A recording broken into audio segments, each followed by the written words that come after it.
I'm going to start a new topic of discussion in today's lecture of mine, that is Altman's Z-score.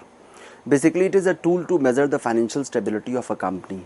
You must have heard of many companies going into bankruptcy or going into insolvency and bankruptcy process, and we have that IBC also, insolvency and bankruptcy code. So all this make this tool, this Altman Z-score, very much relevant in today's time, and that is why I thought it very much appropriate to have a discussion on this specific tool of Altman Z-score, which tells us how to measure financial stability of a company, how to identify whether this company will go into bankruptcy or not, whether this company is into a safe zone or it is into a distress zone or it is into a gray area, so that the corrective steps can be taken.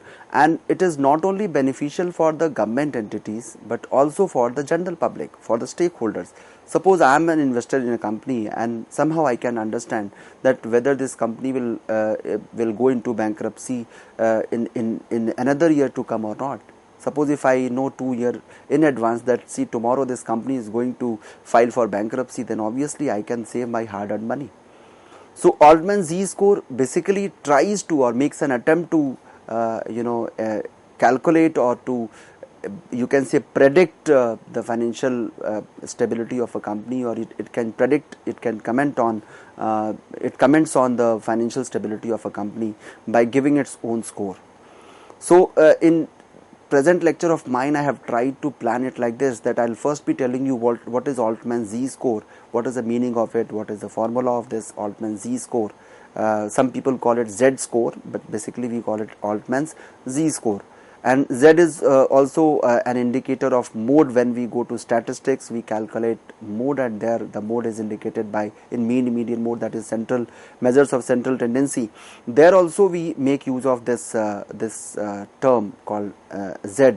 We show or denote mode by Z. Here in Altman's score, we call it Altman's Z-score or Zeta score. I'll be telling you the meaning and the formula of it. Then I would explain briefly what are different components of Altman Z-score and how to draw inferences out of this Altman Z-score, although there are some other scores also. And before I proceed with Altman Z-score, let me tell you briefly the background, that the way in financial analysis, or you can say in financial fraud forecasting, there are different other tools than this Z-score. Before Z-score, what was there? Before Z-score, we were having univariate analysis, then came multivariate analysis, and we tried to find out the multiple components contributing to the bankruptcy of a company, and somehow the analyst or the financial experts, they were trying to find out a formula by which they can comment on the financial stability of a company, whether this company will be stable or not in terms of its financial performance, and in near future, can it file for bankruptcy? Is there any possibility of this company going for filing for bankruptcy, or whether this company will declare itself as insolvent or not? And since it is a forecasting, it's a prediction, obviously we cannot say that it's 100%, it is going to be 100% true, but the rate of success of this Altman Z-score is claimed by the Altman himself to be 72%. Some other researchers have also said that its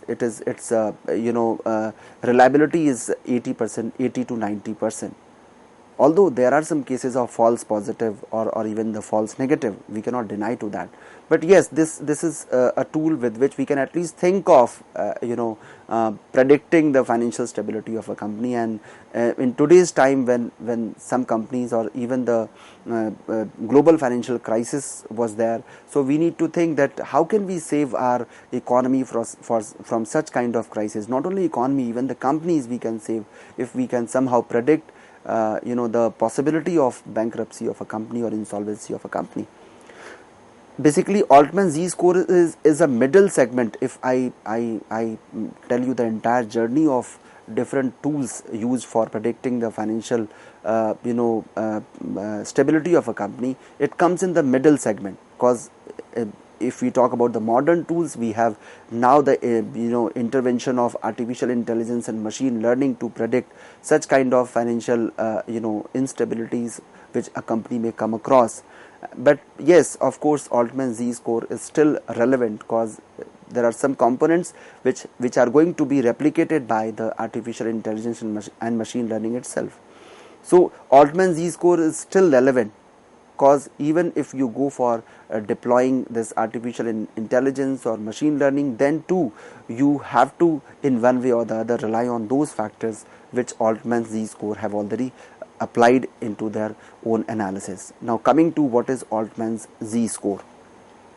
Altman Z-score is basically, if I have to define it, I would say it is a model, or you can say it is a kind of numerical measurement which is used to predict the chances of a business going to file for bankruptcy in next 2 years. So initially when this model came, the propagator of this model, or what I would call that Altman himself, basically said that we are having a model with which I can predict the bankruptcy of a company 2 years in advance. And that was, that became a very eye-catching idea, that imagine if I can somehow predict my future. Each one of us is interested in knowing our future. Sometimes we go to astrologer also, that what will happen to me, what will be my career growth in next 5 years, 5 years down the line, 10 years down the line. And then we try to understand that some people go to numerologists, some people they resort to astrologers, and some have their own way of calculations. Likewise in finance also, we are interested in knowing that that if someone can tell me that, see, this company is not going to file for bankruptcy for another 2 years. So you should remain stable, you should remain relaxed, don't bother about this kind of situation, that your hard-earned money is going to stay protected. Or vice versa, that somebody can tell me that, see, you should withdraw your money as soon as possible because this company is going to file for bankruptcy in coming 2 years. Imagine if this kind of prediction is available, obviously you must be interested in doing that. And Altman Z-score is doing that thing, that only. It is telling you how to go for numerically, measure, numerically represent. They are giving quantified logic that, see, if these values are coming, if this is the Altman Z-score for this company, then obviously it is going to file for bankruptcy in another 2 years.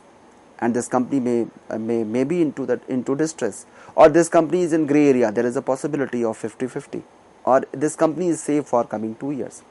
That is what this Altman Z-score is going to tell us about. And this model was developed by basically an American professor of finance, Edward Altman, in the year 1968. And at that time he said that I am trying to measure the financial stability of companies. And he took basically, 2 sets of companies, one which were under financial distress, another which were not. And then he did that calculation and gave a formula, gave a slab that if your company is falling in this segment, then you are in safe zone, otherwise you are in distress zone, or you are in gray area. I would be explaining you the way Altman has explained. So Altman basically, what he did into this kind of analysis, he used a weighing system alongside other ratios, which actually predicted the chances of a company going bankrupt. So it is basically a possibility that whether company will go for applying for bankruptcy or not. With the help of ratios, he gave weightage to different component, to different factors, which I'll be telling you in due course of my discussion, that what are those factors, right? So in totality, what happened? Altman created 3 different Z-scores for different types of businesses. Initially it was for manufacturing company only, and later on it was having an addition to other non-manufacturing companies also. So in totality, Altman created 3 different Z-scores for different types of businesses. And the original model, when it came in the year 1968, it excluded private companies and non-manufacturing companies with assets having a value of less than $1 million. They were excluded. So initially it was basically for bigger companies, and that too which are into manufacturing segment, and they didn't consider private companies, they considered public companies only. So the original model was released in 1968, and it was specifically designed for public manufacturing companies.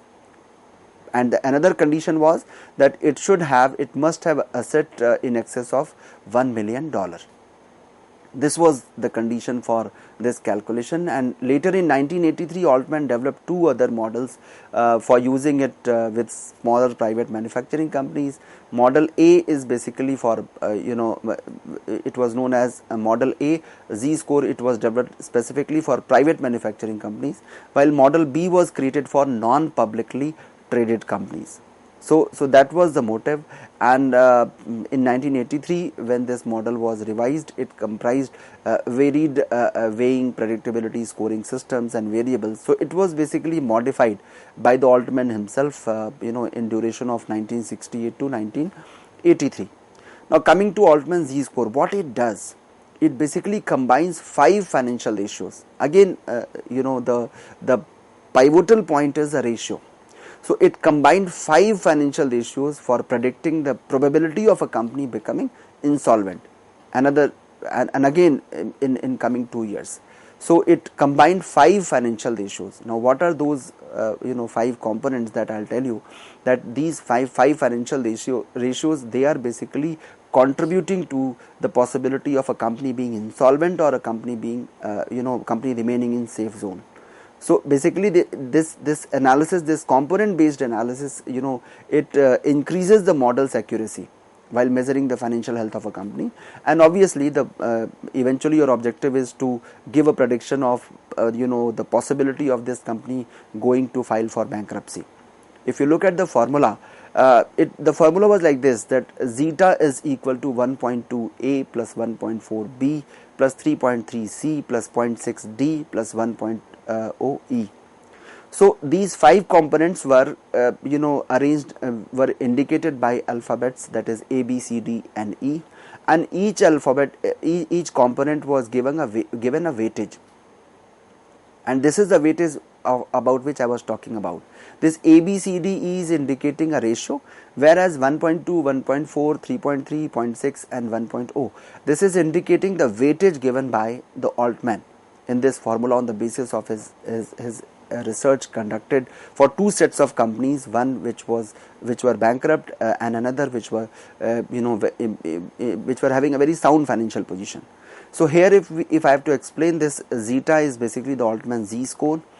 A is indicating working capital to total asset ratio. So A is basically indicating the working capital divided by total asset ratio. What is the relationship between working capital and total asset? B is indicating the retained earnings to total asset ratio. Out of total assets, suppose if you have whatever asset you have, what is the ratio of retained earning into that? C is indicating the earning before interest and tax to total asset. So if you look, that total asset is here, the denominator, and your numerator is changing. In point D or factor D, the market value of equity divided by total liabilities ratio. So out of total market value of equity, out of my total liability, what is the proportion of market value of equity? And last one is E, that is total asset upon total asset ratio. So apart from D, in all other component A, B, C and E, we have total asset ratio as denominator in Altman Z-score. Now what Altman did, what he wanted to explain, that I am going to tell you. The 5 financial ratios in Z-score are working capital to total asset, retained earning to total asset, EBIT to total asset, market value of equity to total liability. Now here, since you are taking the market value of equity, you are trying to find a relationship between the market value of equity and total liability. And lastly, sales to total asset. I'll be explaining you what we do into these 5 components, and then we'll come to the way of inferring, drawing inferences out of it. So first is working capital to total asset. The value of a company's working capital is a factor which determines the short-term financial health of a company. So it is your working capital, basically current asset and current liability. It indicates your short-term financial health, to which we call as your solvency, whether you are able to meet out your routine requirements or not. And if you have a positive working capital, which means your current asset is on the higher side in relation to your current liability, if you are having a positive working capital, it means that you are in a position to meet out your routine requirement, and you can very well pay out your short term financial obligations, and you have sufficient funds to invest and grow. So your working capital need to be positive, and that is why the first component here is working capital to total asset ratio. In contrast, suppose if you have a negative working capital, then obviously you are in a struggling position to meet out your short term financial obligations. Forget about your long term requirements. So this need to be positive. This is the first component. Second component in line is retained earning to total asset ratio. Now, as we all know that retained earning is what? It is the part of profit which you have kept in reserve for yourself. So we are trying to find out the relationship between retained earning and total asset. It is indicating the amount of retained earnings or losses in a company, and if your company is reporting a low retained earning to total asset ratio, what does it mean? This you need to know. If your company is reporting a low retained earning to total asset ratio, it means that you are financing your expenditure using your borrowed funds rather than from your retained earnings. So you are financing your expenditures by the way of borrowing from the market, rather than you should have done it from your retained earnings. So remember that this is going to increase the probability of your company going bankrupt. So your total asset to your retained earning to total asset ratio need to be on the higher side. If this ratio, as per Altman Z-score, if this ratio is on the lower side, or you are reporting with a low retained earning to total asset ratio, it means there is a possibility of your company going to file for bankruptcy. Another component, another important point of this Altman Z-score, or component of Altman Z-score. On the contrary, it is saying that if you are having a high retained earning to total asset ratio, then obviously it means that you are using your retained earnings to fund your capital expenditure. So there is a repatriation of your profit. You are repatriating your profit into your business. So there is no point bothering about even taking loans, because if you go for taking loan, you have to pay some interest on that, or there is a cost of capital involved into it, that too directly. So it is indicating that your company has achieved profitability across the period, and that is why there is no need for you to go for taking loan from any institution. So obviously, if it is on the higher side, your company is in its pink of its financial health. Third component as per Altman Z-score was EBIT to total asset ratio, and we all know that EBIT refers to the ability of your company to generate profits specifically, precisely from your operations. So if your EBIT and total asset ratio is positive, it is going to demonstrate your ability to generate sufficient amount of revenue to remain profitable and fund your ongoing operations, or meet out your routine requirement. Sometimes even you are able to pay out your debts. So EBIT to total asset ratio should also be on the higher side if we believe this Altman Z-score. And the next one is, the fourth one is market value of equity and total liability. What we do, the market value, which is also known as the market capitalization, you take up the market price of your share, multiply it with the number of equity shares, you take market value and divide it by total liability. So out of your total liability, suppose if you today you go for liquidation, what value are you going to get out of your equity share? That is what is more important for us. So you are obtaining it by multiplying your number of outstanding shares by current price of shares, and if your market value of equity to total liability ratio is on the positive side, you need to understand that what it indicates. This ratio is basically showing the degree to which your company's market value would decline when you are declaring bankruptcy. Suppose today you announce that I am going to apply for bankruptcy. To what extent, what shall be the magnitude of decline in the market value of your equity share? This is what is explained by this component.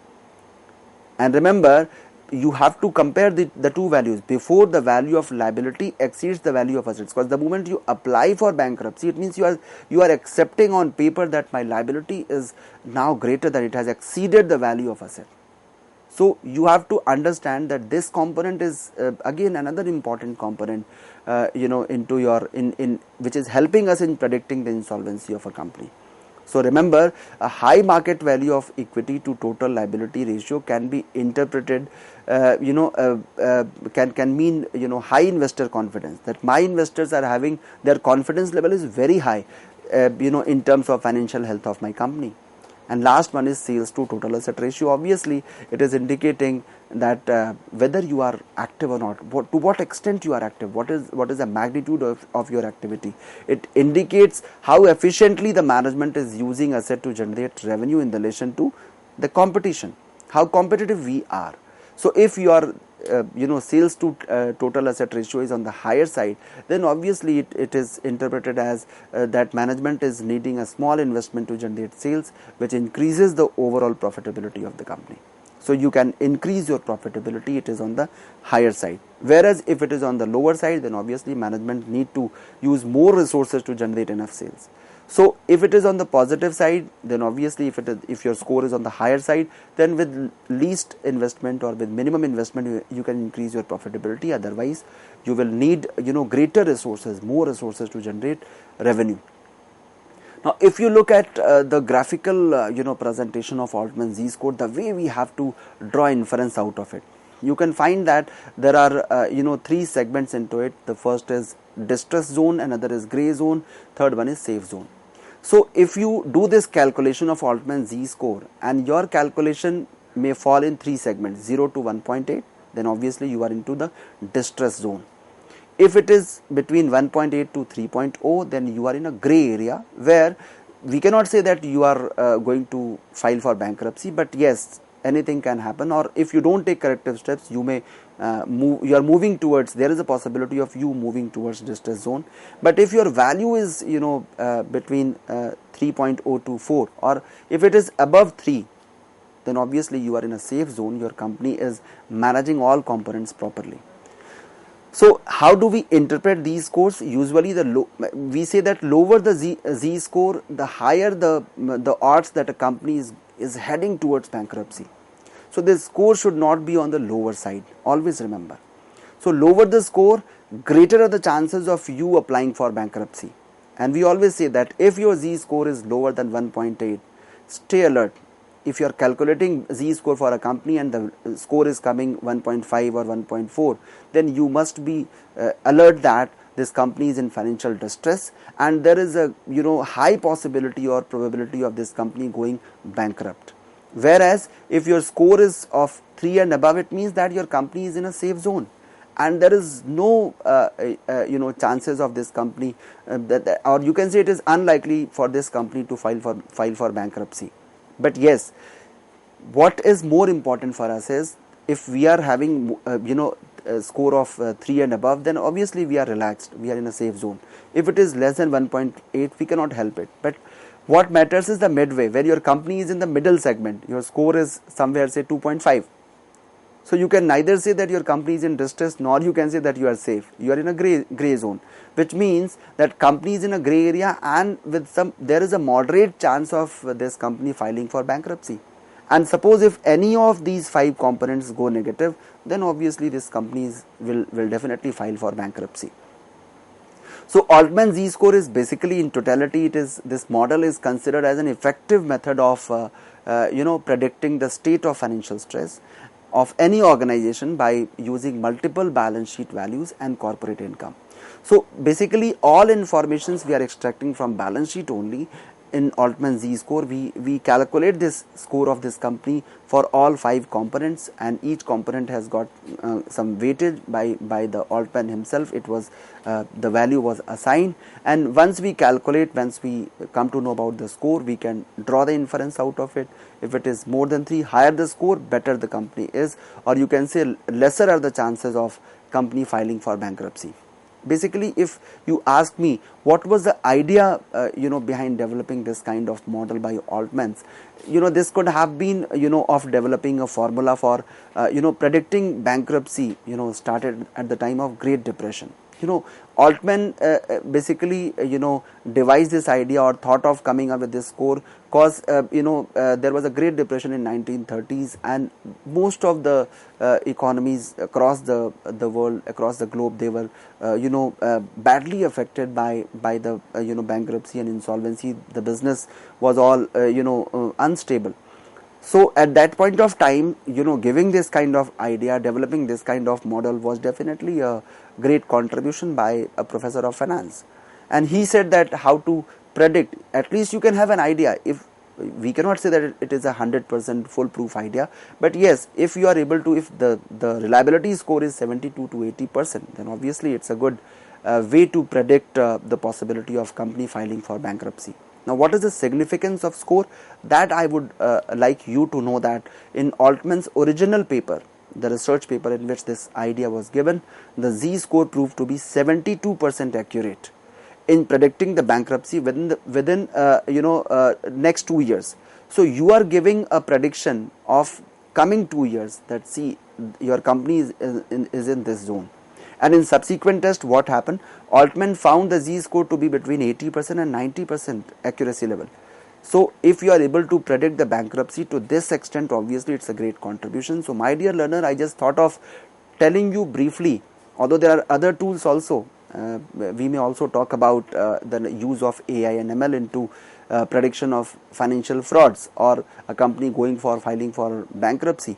But yes, Altman Z score is one of the most significant tool used by the financial experts, the investors, and even the government can also make use of it. That suppose if I am a banker, I am going to sanction loan to one of the client. So we can calculate their Altman Z score based on their public document, whatever they have submitted to Ministry of Corporate Affairs or for that matter to SEBI. Because while doing this calculation, Altman relied on 10K report. What is 10K report?